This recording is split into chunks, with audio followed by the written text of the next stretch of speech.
ದೆಹಲಿಯಲ್ಲಿ ಇಂದು ಬಿಜೆಪಿ ಸಂಸದೀಯ ಮಂಡಳಿ ಸಭೆ. ಉಪರಾಷ್ಟ್ರಪತಿ ಅಭ್ಯರ್ಥಿ ಹೆಸರು ಅಂತಿಮಗೊಳ್ಳುವ ಸಾಧ್ಯತೆ.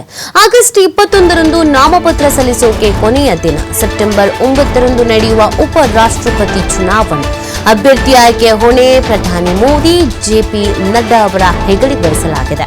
ಇವತ್ತೇ ಎನ್ಡಿಎ ಮೈತ್ರಿಕೂಟದ ಅಭ್ಯರ್ಥಿ ಘೋಷಣೆ ಮಾಡಬಹುದಾದ ನಿರೀಕ್ಷೆ ಇದೆ. ಬಿಜೆಪಿ ಸಂಸದೀಯ ಮಂಡಳಿ ಸಭೆಯಲ್ಲಿ ಘೋಷಣೆ ಆಗಬಹುದಾದ ಸಾಧ್ಯತೆ ಇದೆ. ಇವತ್ತಿನ ಸಭೆಯಲ್ಲಿ ಪ್ರಮುಖವಾಗಿ ಎನ್ಡಿಎ, ಬಿಜೆಪಿ ಮುಖ್ಯಮಂತ್ರಿಗಳು ಭಾಗಿಯಾಗ್ತಾ ಇದ್ದಾರೆ.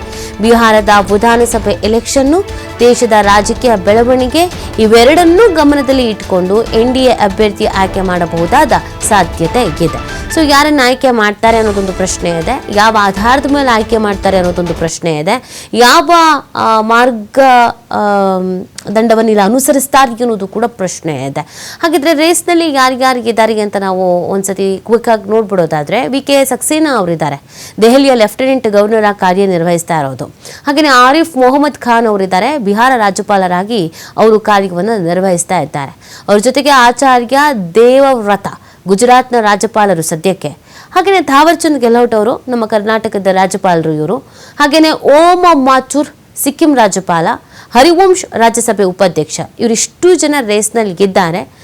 ಒಂದು ಮಾನದಂಡದ ಮೇಲೆ ಅನುಸರಿಸ್ತಾರೆ, ಯಾರನ್ನ ಆಯ್ಕೆ ಮಾಡ್ತಾರೆ ಅನ್ನೋದು ಪ್ರಶ್ನೆ ಇದೆ. ಇವತ್ತು ಚರ್ಚೆ ಆಗತ್ತೆ. ಚರ್ಚೆಯ ನಂತರ ಹೆಸರನ್ನ ಫೈನಲ್ ಆಗಿ ಅಂದರೆ ಅಧಿಕೃತವಾಗಿ ತಿಳಿಸಬಹುದಾದ ಸಾಧ್ಯತೆ ಕೂಡ ಇದೆ.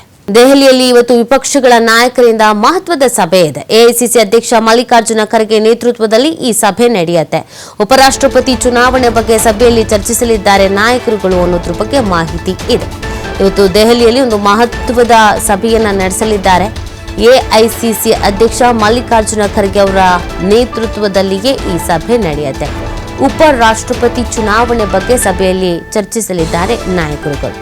ಸೊ ಇಲ್ಲೂ ಕೂಡ ಪ್ರಮುಖವಾಗಿ ಚರ್ಚೆ ಆಗುತ್ತೆ ಅನ್ನೋದ್ರ ಬಗ್ಗೆ ಮಾಹಿತಿ ಇದೆ. ಉಪರಾಷ್ಟ್ರಪತಿ ಯಾರನ್ನು ಆಯ್ಕೆ ಮಾಡಬಹುದು, ಏನು ಗೆತ್ತ, ಯಾರನ್ನು ಆಯ್ಕೆ ಮಾಡಿದ್ರೆ ಏನಾಗಬಹುದು, ಬೆಳವಣಿಗೆಗಳು ಏನು, ಈ ಬಗ್ಗೆ ಇಲ್ಲಿ ಚರ್ಚೆಯನ್ನು ಮಾಡಬಹುದಾದ ಸಾಧ್ಯತೆ ಇದೆ.